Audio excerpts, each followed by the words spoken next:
All right, everybody. Thank you for coming. We got Paul and Derek up here. Paul Guarracini is a partner and brewmaster of Stager Beer Works and also co-owner of Stager's Stone Yard Pub in Rochester, New York. The pub is Western New York's only dual brewery tap room, has a unique partnership between Stager Beer Works and Stone Yard Brewing. After many visitor trips to the UK in his corporate days, Paul developed a fondness for English-style beers, their drinkability, and their history. He's excited to share his thoughts on them today. Derek Edinger is the brewer and co-owner of Brewery Ardennes in Geneva, New York. His brewery focuses on Belgian-style beers and farm-to-table cuisine in the unique setting of a restored historic sheep barn in the Finger Lakes. Derek is a longtime fan of Belgian-style beers, with multiple trips to Belgium with his wife and brewery co-owner Stacy, inspired him to open Brewery Ardennes in 2021. Short and sweet. Excellent. Thanks, Paul. Thank you. So, as Paul said, I'm Paul, this is Derek. And the title of the talk was Diversify Your Portfolio. And if you've been going to any of the other sessions, that phrase has been mentioned a number of times. I know John Hall made a point of that yesterday, and Julia Grubbs was talking about that as a way to drive additional profit and stuff. And I heard that again today, actually. The keynote was making that point too. So, but we also call this talk the beers from across the pond, and we are very much aficionados of beers of Europe and the British Isles, and I'll be talking about English style beers, how to make them, how to sell them, and Derek will do the same with Belgian style ones. So it's almost like, Derek, we don't really have to make the case for diversifying your portfolio. We've heard a lot about it already, but so let's just sort of summarize it quickly, and then we'll move on to more interesting parts. I mean, do we need to make the case, or is that just obvious that it's not all about IPAs anymore? Yeah, we pitched this panel, I think, a couple of years ago, and I think at the time it was going to be all about geeking out about brewing these styles of beer, which we're going to do, warning. But I think in today's climate, it's more than just something fun to do. I think it really makes sense for our breweries and business, and hopefully it might make sense for you, adding something different. One of my favorite quotes from Rob Todd, so a guy who's brewing Belgian beers, giving people a unique experience, kind of resonated with me. And a little bit of our story, we're a little bit new where we opened about 5 years ago, and our concern then was, it was already a pretty, saturated kind of scene, upstate in the Finger Lakes, and we were worried about, did we miss it? Did we come in too late? And I think some of the concerns now are, it's shrinking, the market's changing, am I doing something that resonates? So for us, we thought we should do something different being like the Belgian style beer and the food, and that could be like a differentiator. And I think that's still kind of important, today, that you got something different that you're offering people. I think of it also about, there's a lot of talk, especially this morning, about the changing demographics. Get in the head of the Gen Z drinker. Which is important. Gen Z not drinker, or hopefully drinker. I think we also think about it's not just about the age demographics, but also about let's think about non-craft beer, traditional craft beer drinkers. Let's not just slog it out with each other for the same group of people. How do we grow? And I think these are approachable beer styles that maybe bring new people in, and it might be more food friendly, and will that bring in a different and diverse and bigger audience than just fighting it out among who's got the dankest idea. Exactly. So obviously this is not a talk about hops and how to use them in hop accented beers. So you're in the wrong session. So we'll make the case for both accented beers, particularly the ones, as we said, from across the pond. So let's talk a little about what makes these beers different, and then we'll get into what they are and maybe how to make them. So one of the biggest things that comes across is, I would say, is their drinkability. Very high drinkability. When I use that phrase, drinkability, it's that you could drink multiple of them. These are not shock and awe beers. You don't find them coming out of Europe in the British Isles. They're if you think about the history, and that's what I love about these beers, is they have hundreds of years of history. And as John Hall was saying, there's a story to be told. There's years of history and stories and storytelling, and that's what makes making and selling these beers really fun. But getting back to drinkability, you've certainly heard the phrase session beer, sessionability. That is actually an English term. Going out for a session was a thing you do with your buddies to a local pub, and you'd be drinking multiple pints of very easy to drink beers, so you could still stumble home, to the wifey later, and so they all have that. So there's in terms of the flavor composition, what makes them drinkable is generally, well, some Belgians will defy this, but let's just generally say lower alcohol. But certainly the flavor component is not smacking you in the face like Americans like to do. And that's what makes them very approachable by a very wide range of people. Yeah, I think balance is key. I think when you think about English style ales and Belgian style, there's balance of malt and hops. And the other component, I think we talk about Belgian beer is yeast is a big flavor component. Belgian beers, there's some funky ones out there that are definitely more niche, but if you kind of look at them overall, there's a lot of ones that are malt forward, yeast forward, high drinkability, great with food. It's hard to put like Belgian style beers in a box. I think English are very focused on styles, and as are the Germans too. And I think the Belgians sort of are proud to be doing their own thing. I mean, there's beers like Orval, which are single beer that defined its own style if you have to put it in a box. But you can kind of put them in some different categories. The Trappist beers, the single, double, triple, quadruples will be both yeast and malt forward. You got some great saisons and things like that are very yeast forward. I'm not going to talk too much about the sours and things like that, which are super awesome. Maybe a little bit more, little less accessible for your more advanced drinker, but different in terms of diversity. Exactly. Let me say a little bit more about the balance. So when we say malt accented beers or malty beers, we're not talking about drippingly sweet, cloying beers. So hops have a role here. But I like the analogy of a rock band. The lead singer is not the hop like it is an IPA. The hop is, hops in general, hopping, they're like the background vocals, those people in the back, there's no spotlight on them, they're in dark clothes, but they're there, you can hear them, they're part of the show, but they're not the lead singer. Maybe they might be the bass player, I don't know, something, but But at best they're keeping up with them all, but they're not in front. And basically the hop varieties that you use, and we'll get into that, they're there to complement the malt. They're not, and the flavor profile matches that. They're not.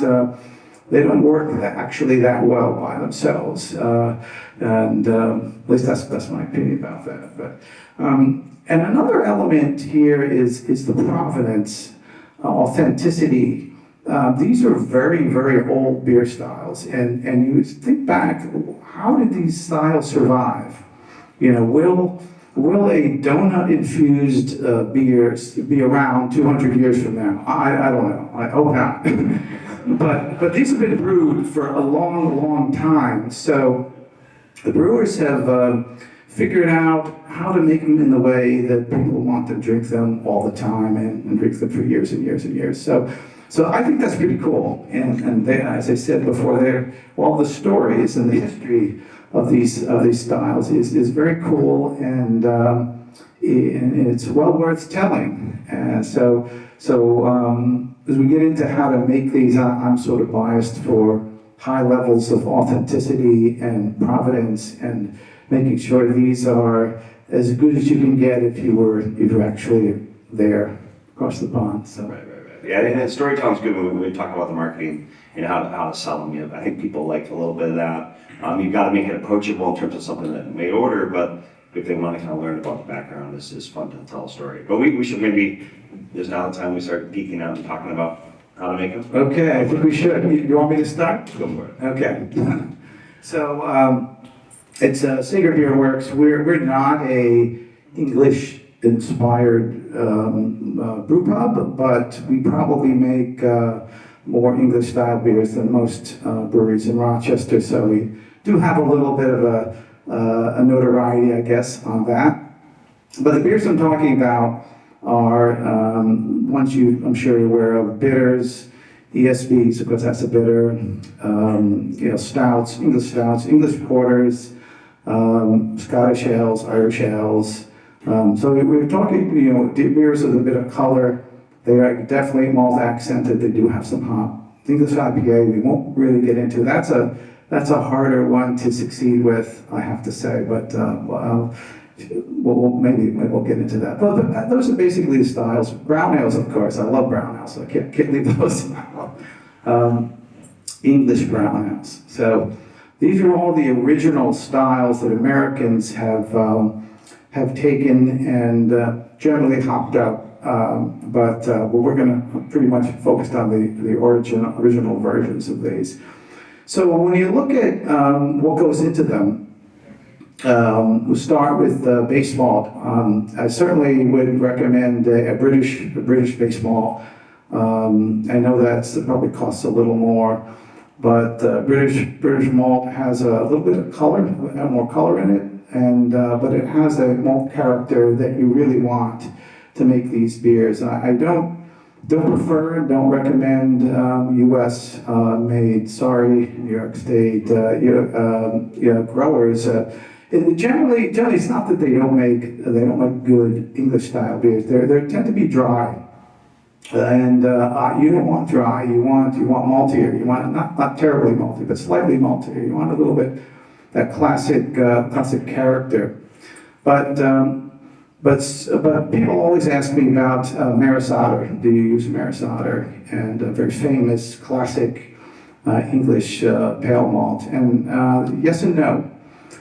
It's a bit expensive actually, and so I don't use it generally. But we do use it in our lighter English low ABV ones like Milds and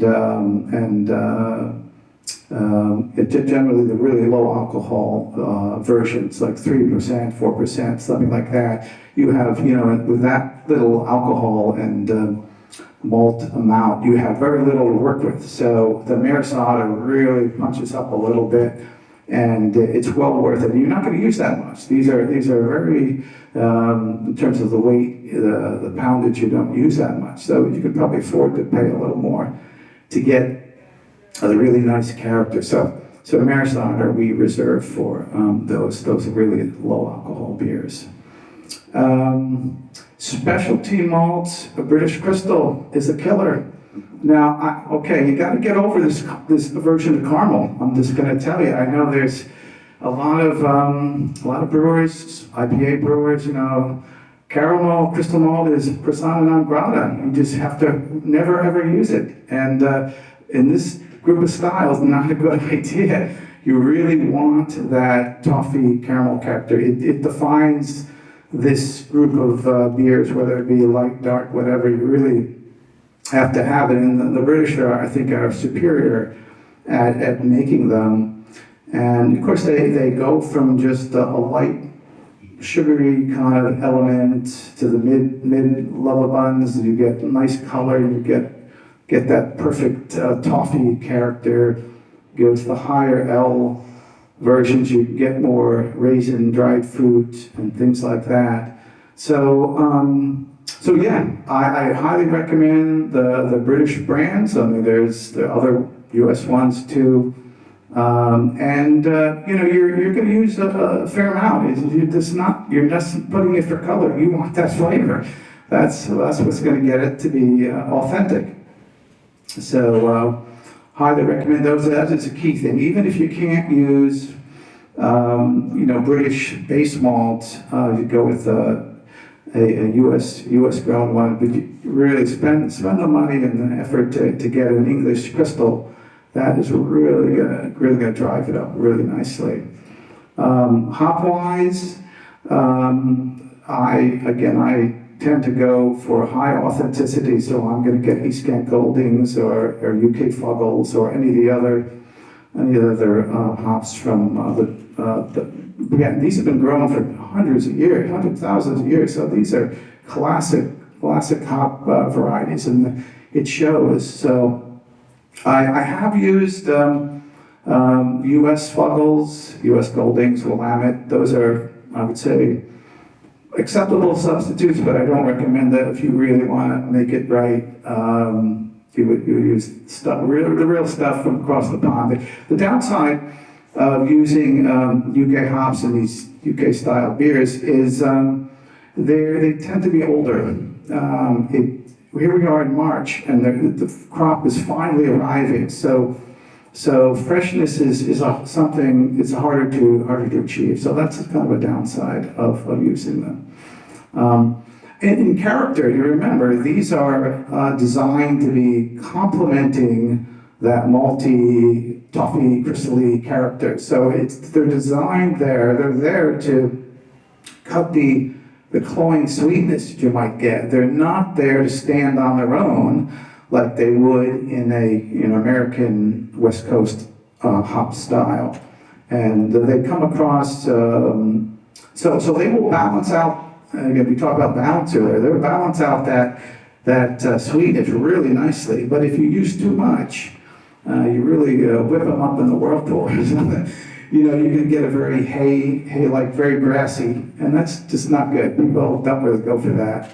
You're not going to get the fruity aromatics and things like that. So used in the right amount, it's nicely floral, nicely complementary to all of that, those sweeter malts that's in there. And that's the thing. These are very, very balanced beers. It's getting it. Malt is. When I say malt accented, it's like. The malt is like 6 foot tall, but 5'6" is the hop. They're really matching really perfectly in there. That's what you're trying to do. Yeast-wise, English yeast strain. There's a lot of them out there. We are partial to SL4 from Fermentis. I think it's a Whitbread strain, but there's many others out there, and definitely. Use an English yeast strain. If you can't do anything else, you have to have it. These are the strains that can produce the esters, the fruity esters that separate, again, these beers. And that's the key thing. Derek said that, we want to separate yourself, and through the beers, you want to make sure these are differentiated. I would not use your 05 with some British crystal and think you're gonna have a great one. That's just not it won't work. I don't think it's gonna work, so. Anyway, so yeah, a British English strain would be really almost the number one requirement. Now, just another reference on yeast. You have to get over your aversion to diacetyl to make these beers. I know that your judges and brewers, it's considered a defect, and it's. Just drive it. Do not, double cross on that. In the right amounts, it's what's producing that delicate toffee character. So you need to manage the diacetyl to be low, but it needs to be there. And again, not considered a defect, just about every other style, maybe, but not in these. You really want a little bit of it, and that's what makes them really tasty, really interesting, really great beers, great food beers too. We talked about food earlier. Let me just make a little reference. All those caramel toffee flavors that come out, your brain really likes that flavor. It matches other caramelized foods, and that's why they pair so well. Caramelized onions and and the crispy, crunchy, caramelized skin on a chicken or something like that. Those are matching these beers solidly. That's why they are really great with meat and other foods like non-spicy foods. All right, so we're back. So let's talk about yeast. Process tips. Oh yeah, right, yeah. Okay. Enough about ingredients. So mashing. Let's see. If you're making a mild, low alcohol, you're going to mash that higher to 154, 155, something like that. Again, you don't have much to work with. You're going to have to mash it a bit higher, and that's probably all you need to do. But generally, I would say you're mashing it a little bit warmer than you would. Again, dry is not your friend. You don't want dry, but you don't want cloyingly sweet either. So maybe a little higher than you normally would. Generally, in terms of, I generally don't do in the kettle. I don't dry hop these beers. They're just not. That doesn't really work. You're gonna dry hop the grassy or hay-like elements there. But the hops play a fair role in just generally bittering. Very classic bittering element there. Again, you're trying to offset the caramely sweetness. You're trying to control that and balance. So that's the goal really there. Late hops, definitely 5 minutes, 10 minutes, 0, etc. And that'll bring out that nice floral element, things like that. They tend to ferment pretty quickly, pretty easily. There's not a lot have to worry about. They're not that hard to make, actually. It's really the ingredients, having the authentic ingredients that really separate them from their American interpretations, shall we say? Okay. Just gonna check my little notes here. How am I doing here? All right. Let's see. Managing diacetyl. Okay, yeah. Fermentation tips. Let's see. Oh, yeah. So, definitely, you're gonna have to work a little harder on attenuation. Some of these beers, these yeast are very flocculent, but they're not great attenuators. So, really strong ones. Again, if you miss the mark, it's gonna be cloyingly sweet crap, and so you definitely have to. Though I said you're gonna mash it a little higher, you have to have enough, make sure your yeast is doing its job and get it down to a normal attenuation level. You might find a little difficulty with that, but when you get the right parameters, the right yeast strain, it's not a problem. So SO4 does the job for us, so that's why we stick with that. Conditioning wise, generally these are not hazy. You want a high degree of clarity. That would be a very strong English character, so you're going to find the shit out of it and make sure it's nice and clear. Carbonation is on the lower side. You probably knew that. These are not fizzy beers. Again, that's the sessionability part. You want to be able to drink these all night long. So a little less gas is a good thing. A finer stone, 2.2 volumes, 2.3. Maybe go down to 2.1, etc. If you really want to do it right. It's in that range, so it's definitely lower carbonation, and that makes it easier to fill growlers too. And fill pints, it doesn't, less waste. Hey, wait a minute, there'll be less waste with these beers. So that's generally the conditioning idea, and that's how you make these beers. It's not that hard. Got to manage a couple of parameters and get over your aversion to diacetyl and caramel, and then you're there. Anyway, so okay. How about Belgian beers? Well, this will be good. So I think in the spirit of diversity, we'll probably agree on hops, but I think we're going to disagree on a few other things. Oh, I hope so. I mean, Belgium is not England, and that's how it's going to be. Go ahead, hit it. Yeah. So Belgian styles, Belgian recipes, so diverse. So I'm going to have to focus a little bit. I think we'll kind of talk about the Trappist beers, the blondes, the saisons, the pale ales. not going to be able to venture into the land excuses and Flanders and things like that. It's just too much to put your arm around in a small amount of time. But I think in terms of drinkability, though, there's a lot in common there. So I'll start kind of with some ingredients, kind of what we do. I think it's kind of we try to be brewing really true to style. That's kind of our MO. Really honor the classics because over a few hundred years they figured something out that people like. So for us, most Belgian beers we use a Pilsner malt as a base, and you can build a lot of things on top of that.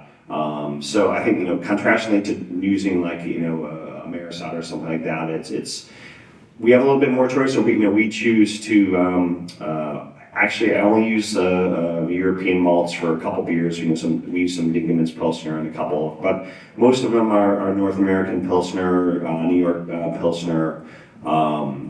So you got a little bit more freedom with economics there and supporting local. I think you got a good Pilsner malt that's going to work for you.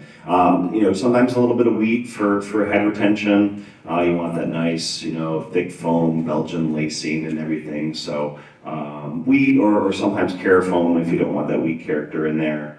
And honestly, I think a lot of people try to make a Belgian recipe with all these different things on a really complex grain bill, and if you look at the classics, they're usually pretty simple grain bills. Honestly, if it's a later beer, like a Golden Strong, a Saison, honestly, it might only be Pilsner malt, maybe a little bit of wheat.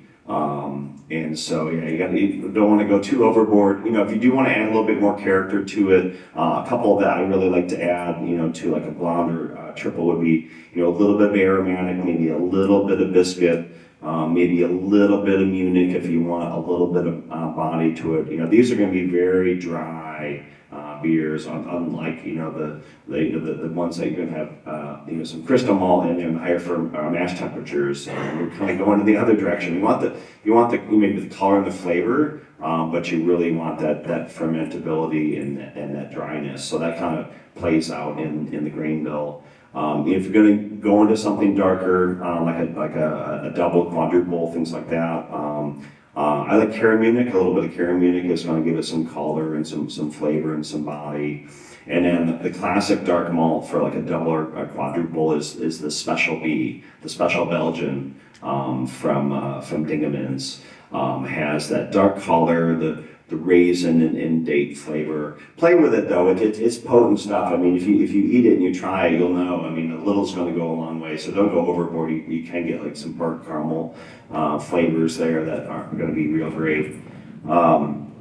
And then when you talk about it's hard to talk about Belgian beers and fermentables and not include the sugars and the candy syrup. So that's the trick. If you want that sort of sneaky Golden Strong ale that just goes right back, but then kind of hits you because it's 8%, but it's super dry. The secret there is the sugars. Anywhere from 5%.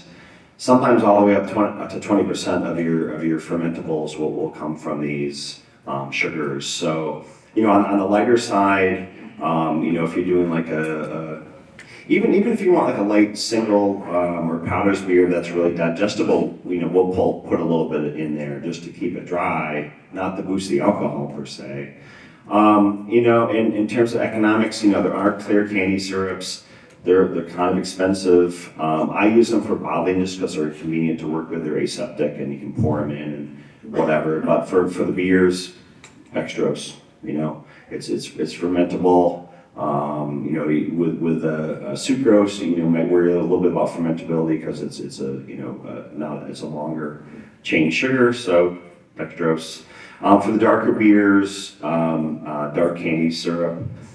There's a few of them out there. Fortunately these days there's some good choices, but buy it and taste it. Does it have a good flavor to it? Because that flavor and that color is going to come through in the beer. We started brewing with some medium range ones, like some D80s and D90s, 80 level bond. They kind of nailed the color, I felt like, but the flavor wasn't quite as complex. So we use a lot of D180. Thumbs up to the D180. Really, really rich. Raisin, caramel, date flavors. I keep a little squeezy bottle. The most important piece of equipment in our breweries are a little espresso machine, and I'll put a little bit of that in some espresso. This stuff, our cooks will use it in the kitchen on desserts. I mean, this stuff is amazing, but it's pretty dark. So you can use it all by itself in like a quadruple or a Belgian stout. If you want like a double, we'll cut it a little bit. We'll use a little D180, a little bit of dextrose. Otherwise, it's going to be pretty dark. So you get that flavor, but it's also good. You're going to get some color with it too. Let's see, other ingredients. We agree on the hops. A lot of classic Belgian styles, we use the same things. Probably the lightest would be East Kent Goldings. We use that in some things that we don't really want a whole lot of hop snap, but we want to just sort of balance off from a bitterness standpoint some of that.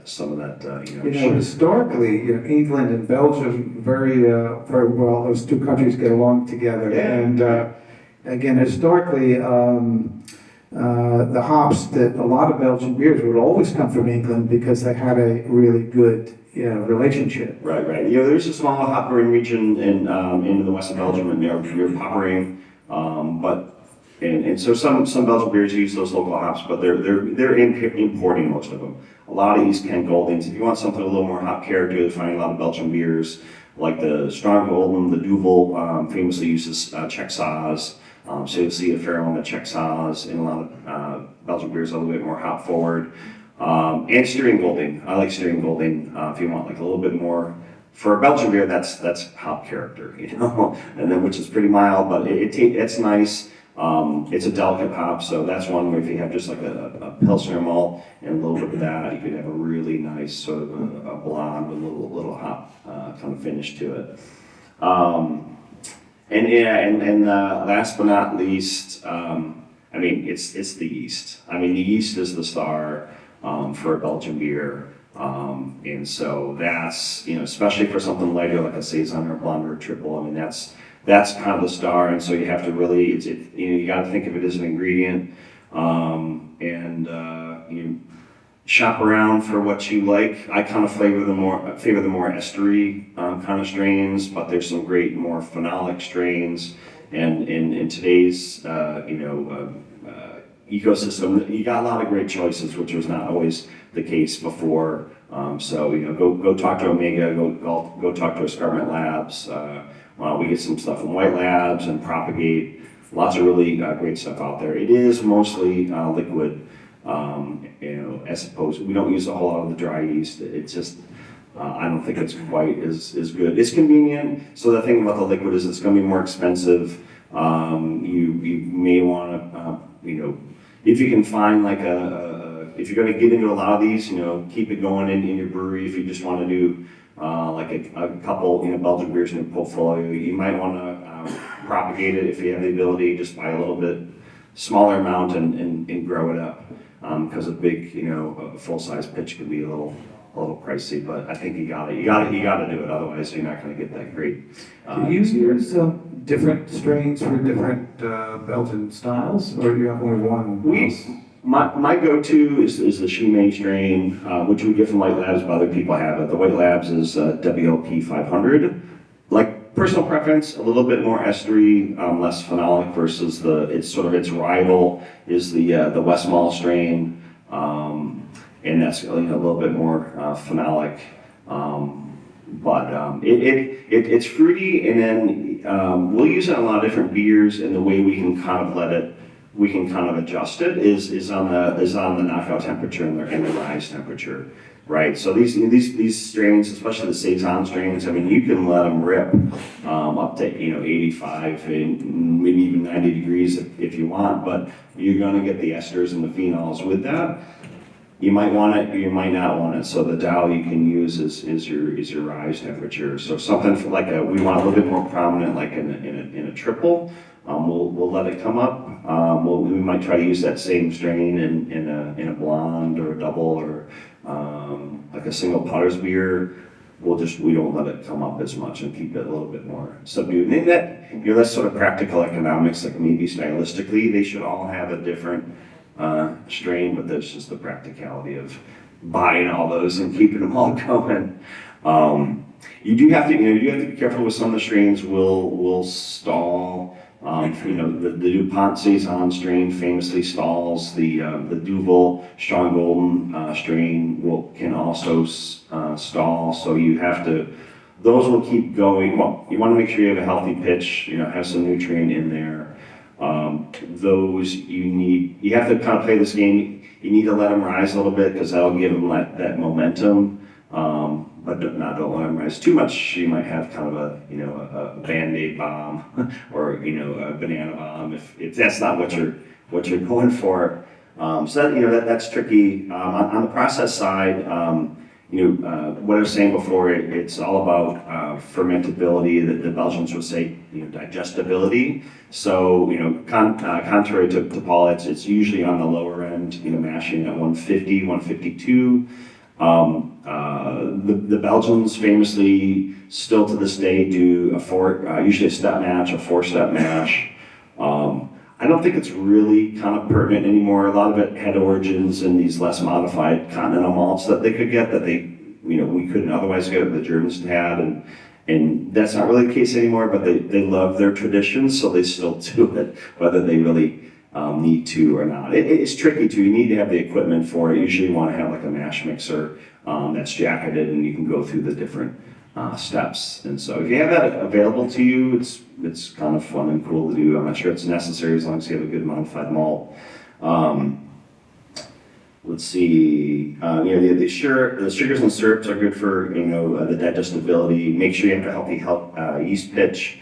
I forgot to mention spices. Belgians beers famously have spices in them, and we use them too. Personally, I don't like too much of a spice character. And I think the traditional American way of doing it is taking something that someone else did and just turn it up, make it louder, do more of it. I don't like a whole lot of a spice character. I think it's kind of distracting. So you got to be careful, right? Because it's easy to put more in, it's hard to put less in. So if you have a recipe that you really dialed in for a while, the easiest thing is throw them in at the whirlpool. But if you're developing new recipes, we do a lot of spice infusions on the cold side.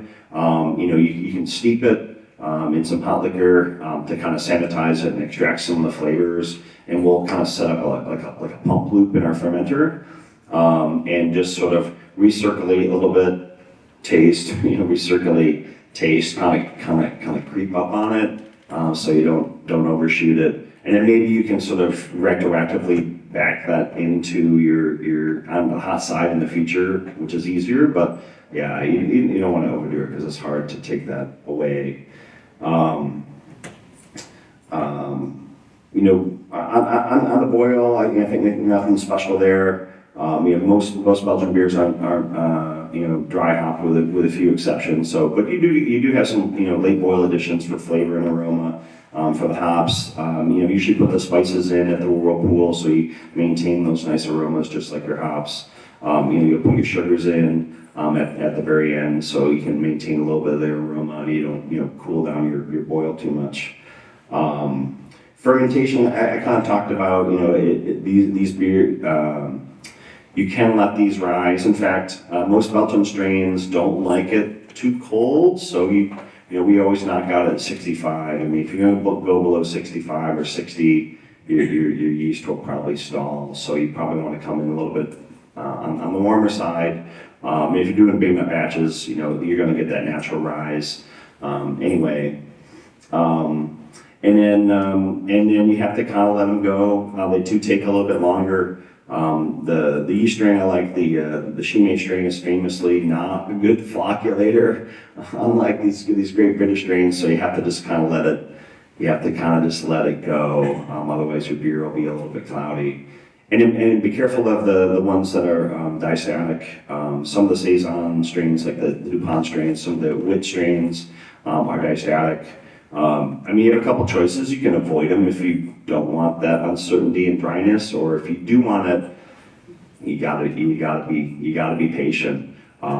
We just did, I played with a new strain. It's the Saison strain from Thierry. We just put into a new recipe, and this thing, it just kept going and going. Sub 1 Plato, it just keeps going and going. I think it ended at like 0.5 or 0.6 or something like that. So you just gotta be patient and take lots of readings with it. Otherwise, more of an issue if you're gonna package it, but you'll get some can bombs if you let it keep going, which has happened before. And then the other unique thing is I brought props. We'll talk a little bit about this in the marketing section. Belgian beers, unlike their partners from across the channel, will have higher carbonation, and a lot of it comes from the bottle conditioning. In the keg, you're kind of limited to tap, how tap setups are going to work. So we'll, if we're going to just force carbonate, we'll just do the standard 2.5 volume. Same for cans. But these in the bottles, make sure you get a good bottle, but 3.5 is kind of typical, sometimes up to 4 volumes, maybe even 4.5.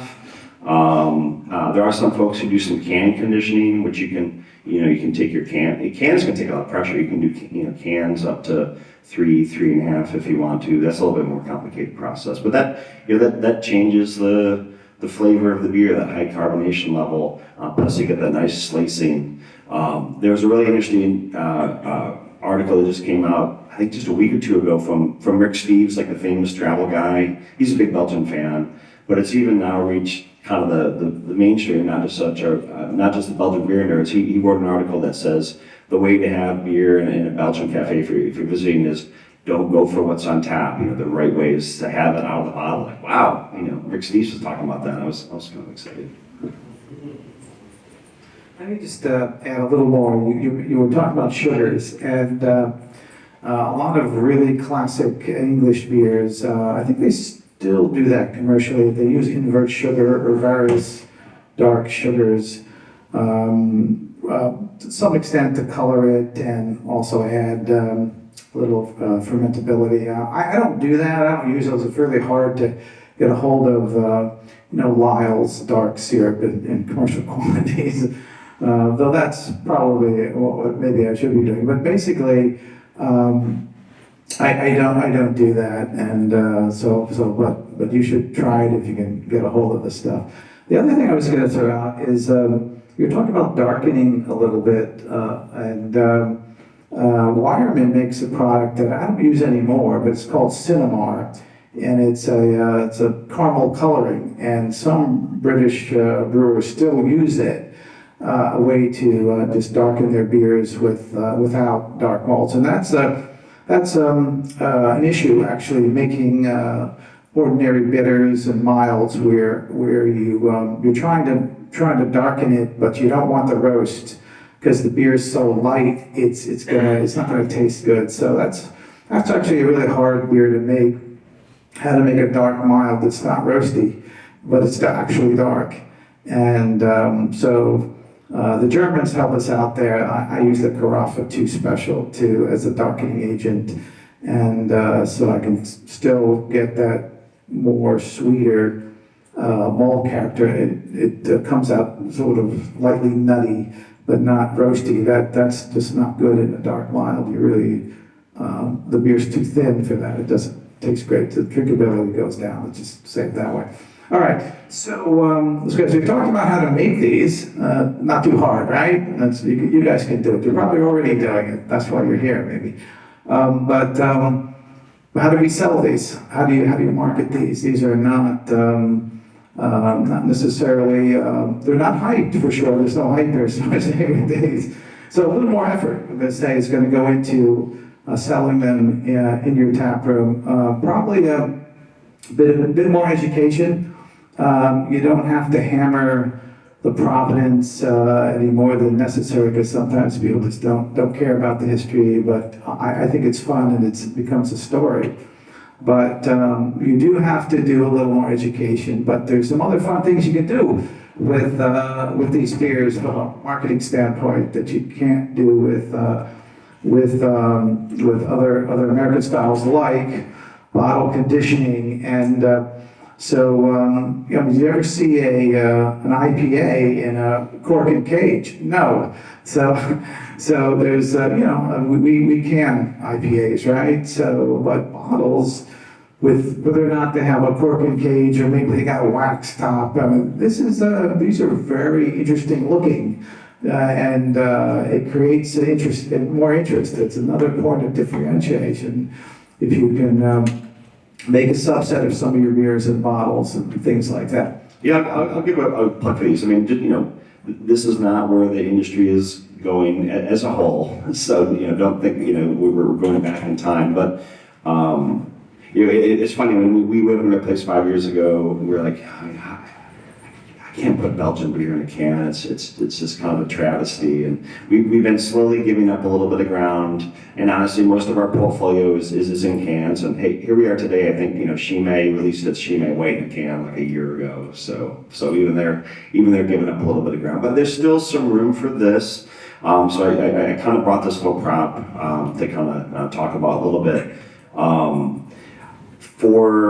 We've seen a lot of traction in our tap room for this. So I think this is kind of a tap room thing. This is not a put on the shelf in Wegmans thing. But obviously Belgian style beers are traditionally put in bottles and bottle condition. But it doesn't have to be Belgian style beers. It could be anything you do that's kind of interesting, limited release, barrel aged, strong beers.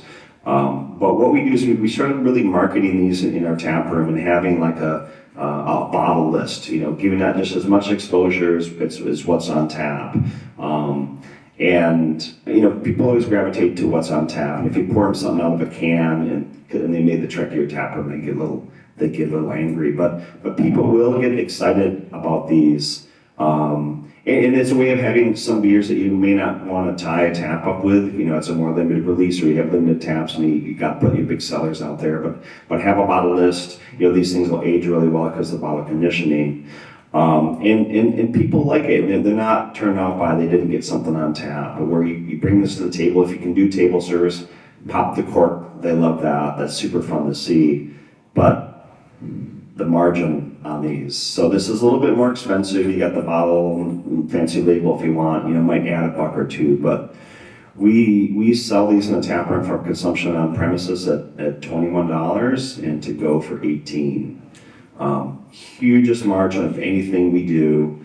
Not a big seller, but last summer our overall sales in the tap room of selling these on premises and to go is 20 to 25%. And we also do, we also have food service, which is about 50%. So if you look at just the beer we're selling, this was about half of all of our beer revenue selling out bottles at a pretty huge margin. And they enjoy it, they have it, and they say, "Can I buy some of these to go?" Absolutely. So I think it's a fun way to showcase different kind of things and make some money doing it too. Yeah, don't underestimate the service experience that you can do with European beers, because they're different, right? And so you can parlay on that. And what we do is, you might imagine, we have cask ale nights. So we'll take one of our beers in a cask, but we're not just serving it off the cask. We have a beer engine, and we hook up that beer engine right on the front of the bar, and people can pull their own pints. Yeah, I can't tell you how cool that is. Versus walking up and getting your IPA and sitting down. They just go for that, and you with the beer engine you can it's what can I say? You get that cascading effect, sort of what you see in your glass when you open up a widget can beer, and the foaming and the creaminess and all that. You're going to see that happen too, and people just love that. They just stare at it after they pumped it. You just can't match that, and it's a real special thing, and you'll be known for that, and so it's a great thing. So just another things you can do. It's all this history and connection, and but again, you do have to invest a little bit in education, and I would avoid French names and weird little English terms and stuff. That don't make it hard for them to appreciate these beers. It's the drinkability and the sessionability of these the balance that you really want to emphasize, because that's the whole crowd out there that just probably wants to stay for more than a pint. But if you give them a beer that's got the shock and awe effect, it's maybe not gonna work for them. All right, how are we doing on time here? We got about 10 minutes left. I was going to throw a couple other tips out there, and then we'll open it up for questions. Yeah, I think Paul had a good point on naming beers. So, calling it a bitter may not be a good idea, even though it's stylistically a bitter. We have like a rotating series of farmhouse beers, and the first year we released them, we used the name of the style. So we had a Saison Tapot, a Bière de Mars, a Bière de Garde. People didn't know what these were, they didn't know how to say them, and they weren't ordering them. But they were super approachable, drinkable beers. So we were releasing them at different times of the year. So you know what, we renamed them Spring Farm Ale, Summer Farm Ale, Fall Farm Ale, Winter Farm Ale. Boom, sales through the roof for the same beer. Okay, maybe we gave up a little bit there, on the cans. We talked a little bit about the style it is and how it's made. If they want to geek out, they can go into that. If they want to talk to you, you can explain the style. But if they're not going to buy it, they're not going to put the liquid in their mouth. It's the game's over right there. So you have to kind of be a little, try to make it approachable. Don't ever be afraid to steal a good idea from someone else. So I stole this idea from a brewery in Denver, and you can all steal it from us. Sidecars. Anyone do sidecars? No? So I think we have like a couple different customer types. We're kind of tourist driven, so you get the people come in for the first time, or get the tourists, and they'll go for the flights, which is awesome. They get to try a bunch of different stuff. But then you get your regulars who come in, and they've got the beer that they like, and that's just what they get. They get the pint of their favorite beer. But you kind of want people to branch out a little bit. So what this place in Denver does is they run promotions, usually on the weekends, sidecar Saturdays, sidecar Sundays. What you do is you offer a $1 taster in addition to a pint. It's a buck. Like, no one ever says no. Yeah, I'll try something else for a buck. And you get them to try something different. Get them out of their comfort zone. And now you're getting people, especially the ones who just kind of stick with one thing, to try new stuff. And which reminds me, I wanted to remind all of you that I hope you know that your tasters and your flights are tax-free. So if we can program that in your POS, save a little bit of money, don't pay the tax on those. Okay, I guess we have time for questions. I have a question for you, Derek. First of all, assuming you use more diastatic plus yeast than the average brewer does, is your CIP process different when you use SK plus versus SK negative? Because I've tried to use them a couple times from the owners of the breweries that I worked at didn't want me to. That they were going to be, they were going to use some other beer. The second question is, can I have that bottle? Taunting you all with the props here. Yeah, no, great question on diastep yeast, and we didn't talk about the mixed firm yeast, but if you're a place making Belgian beer, you probably got some Brett in your brewery maybe. Two different approaches. 5 years we haven't had an issue with cross contamination with diastep yeast that we're aware of. But I think we just kind of follow. We don't do anything special, but I think we just want to have a good CIP process that we believe in. When we're canning or bottling, we just do a Sani flush between brands. I know. I think if you're a little bit more concerned, you could do like a run a caustic. Between your brands on your canning machine and bottling machine, that probably wouldn't be a whole lot of extra effort. But we haven't had an issue. But when it comes to the mixed firm, we got some lacto PDO Brett present.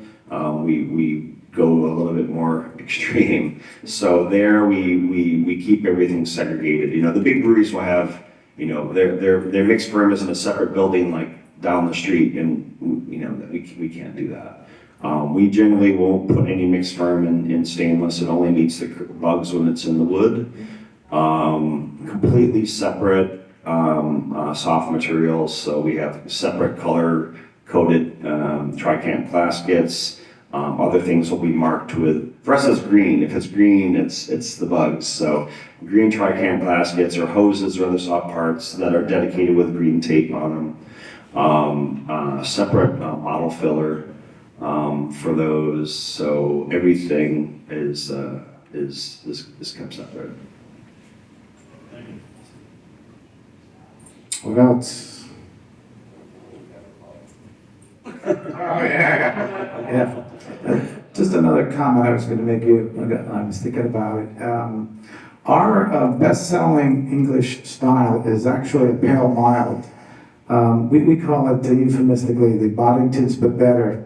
But the point I was going to make is we've not been that successful with low alcohol hopped beers, but low alcohol malt accented or gangbusters. So I don't know why that is, but the pale mild is really a great choice for a full flavored, but yet 3.5 to 4% beer, and I'd highly recommend you to offer that. Yeah, that's a good idea. I think in terms of like, okay, you might be asking yourself, okay, what do I want to put in my portfolio? I think on the Belgium side, we don't have like one flagship that really stands out, but in the top tier would be our Belgian Wit and Belgian Blonde. Super approachable. I think people kind of know what they are. So I mean, I think I'd kind of say the Wit. Throw that in the rotation for the summer. It'll do well. And you can do all sorts of variations with it. Put some fruit in it. People love that. Questions? Ideas? Oh, okay, Zach. Paul, you're talking about you're actually looking to have a little bit of diacetyl left in your beers. Yep. Are you looking to promote pre-persons, or are you hit your final gravity and you crash it like that day? You don't get Yep. extra. Yeah. The latter. Breaking all the rules. Make simple. Well, you can find out what works, and that's what works for us. At least with the beach we're using. So.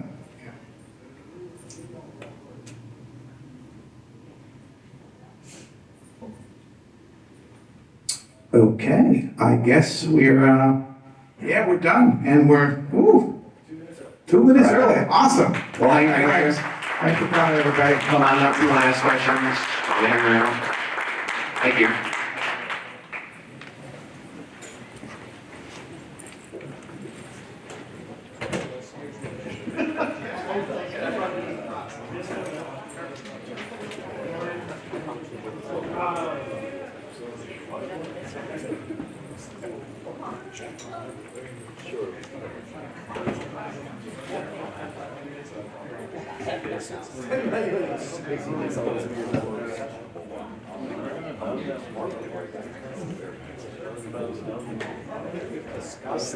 As soon as he said it, I was